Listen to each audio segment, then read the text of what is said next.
ఈ fresh bye students ఎవరైతే software try చేస్తున్నారో వాళ్ళకి ఈ కండిషన్లో జాబ్స్ అయితే రావు.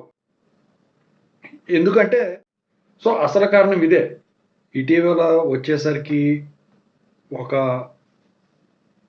సర్వే సంస్థ వచ్చేసరికి ఇప్పుడు దేశంలో ముఖ్యంగా మన ఇండియాలో వచ్చేసరికి ఎంతమంది ఉద్యోగాలు చేస్తున్నారు, అందుట్లో గర్ల్స్ ఎంతమంది, బాయ్స్ ఎంతమంది అని చెప్పేసి చూస్తే ఇంతకుముందు ఉన్న 10 ఏళ్లలో పోల్చినట్టయితే ఆడపిల్లల జాబు శాతం అనేది పెరిగిందనమాట. 10-15% ఉండేది 2006 ఆ టైం వరకు. ఇప్పుడు వచ్చేసరికి 47% వరకు ఆడపిల్లలు జాబ్ చేస్తా ఉన్నట్టయితే చెప్తా ఉన్నారు. ముఖ్యంగా ఫ్రెష్ గ్రాడ్యుయేట్స్, అది కూడా ఆడపిల్లల్ని. దేశం మొత్తం మీద మరి ఎందుకు వాళ్ళనే తీసుకుంటున్నారు? ఇప్పుడు బాయ్స్కి వచ్చేసరికి పరిస్థితి ఏంటి? దీని గురించి మాట్లాడదాం. మీకు ఏమైనా డౌట్స్ ఉంటే కాల్ మీ 4 యాప్స్ వచ్చేసరికి తెలుగు ఇంజనీరింగ్ ఎడ్యుకేషన్ టెలిగ్రామ్ ఛానల్లో షేర్ చేశానండి. సాఫ్ట్వేర్ కోర్స్ వర్క్ సపోర్ట్ దాంట్లో కూడా ఖచ్చితంగా అయితే జాయిన్ అయ్యి కాల్ చేయండి. ఇక టాపిక్లో వెళ్తే ఏంటంటే, ముఖ్యంగా ఏంటంటే ఆడపిల్లలకు వచ్చేసరికి ఈ సాఫ్ట్వేర్ జాబ్స్ అనేది ఫ్రెషర్స్ పరంగా, ఎక్స్పీరియన్స్ పరంగా అయితే చాలా తక్కువ కనిపిస్తూ ఉన్నారు.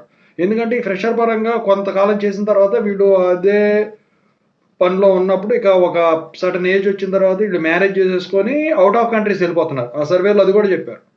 అయితే ఇక్కడ మీరు గమనించాల్సింది ఏంటంటే, ఈ 47% గర్ల్స్కి వచ్చేసరికి ఫ్రెషర్గా ఉన్నప్పుడే జాబ్ ఇవ్వడం అనేది ఒక ఆశ్చర్యమైన విషయం.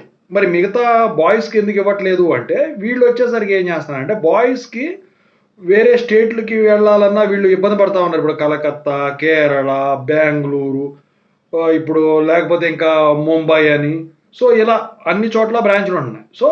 అబ్బాయిలతో కంపేర్ చేస్తే అమ్మాయిలు దేశంలో ఏ మూలకైనా, ముంబై అయినా కానివ్వండి, కలకత్తా అయినా కానివ్వండి, లేకపోతే బెంగళూరు అంటే ఎవరైనా వెళ్తారనుకోండి, ఇక కేరళ అయినా కానివ్వండి, ఏదైనా కానివ్వండి, ఆడపిల్లలు తమిళనాడుకు కూడా వెళ్ళటానికి సిద్ధంగా ఉన్నారు. ఏంటంటే బాయ్స్ వచ్చేసరికి ఏంటంటే, నాకు హైదరాబాద్ లొకేషన్ కావాలి, లేకపోతే నాకు బెంగళూరు లొకేషన్ కావాలి అని చెప్పేసి అడుగుతూ ఉన్నారు.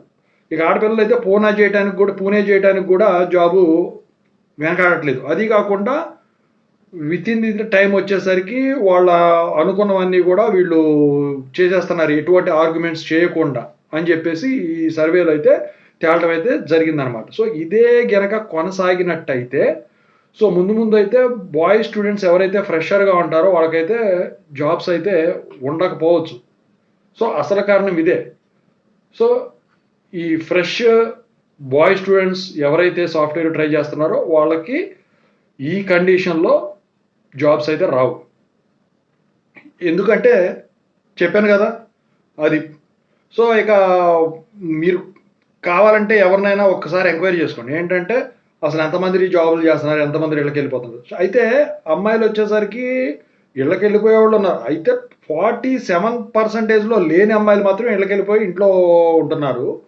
ఇక మిగతా వాళ్ళందరూ కూడా చేస్తూ ఉన్నారు. ఎలా చేస్తున్నారు, ఎలా దూరుతున్నారు అనేది పక్కన పెడితే శాతం మాత్రం, అంటే పర్సంటేజ్ పరంగా అయితే వాళ్ళ జాబులు చేసేవాళ్ళు ఎక్కువ ఉంటారు. మీ బజార్లో కానీ, మీ ఊళ్ళో కానీ, మీ చుట్టాల్లో కానీ ఎవరైనా చూడండి, ఒక 10-20 మందిని ఎంక్వైరీ చేసుకోండి, అందుట్లో 75%, అంటే మీ ఏరియా వరకు 75% మొత్తం కూడా గర్ల్సే ఉంటారు. నాకు తెలిసి 100% గర్ల్స్ ఉన్నా కూడా ఆశ్చర్యపడాల్సిన అవసరం లేదు. ఓకేనా? కావాలంటే నేను చెప్పింది టెస్ట్ చేసి చూడండి. ఇదే కనుక జరిగినట్టయితే ఇక ముందు ఇంతే సంగతులు, యథా రాజా సదా శిష్య. అందుకని చెప్పేసి నేను చెప్పొచ్చేది ఏంటంటే, మీరు వాళ్ళకన్నా ఒక మెట్టు ఎక్కువ ఉండేటట్టు స్కిల్స్ అయితే డెవలప్ చేసుకోండి. మాట్లాడే విధానం కానివ్వండి, లేకపోతే సాఫ్ట్ స్కిల్స్ కానివ్వండి, ఇంప్రూవ్ చేసుకోండి. షార్ట్ టెంపర్ తగ్గించుకోండి.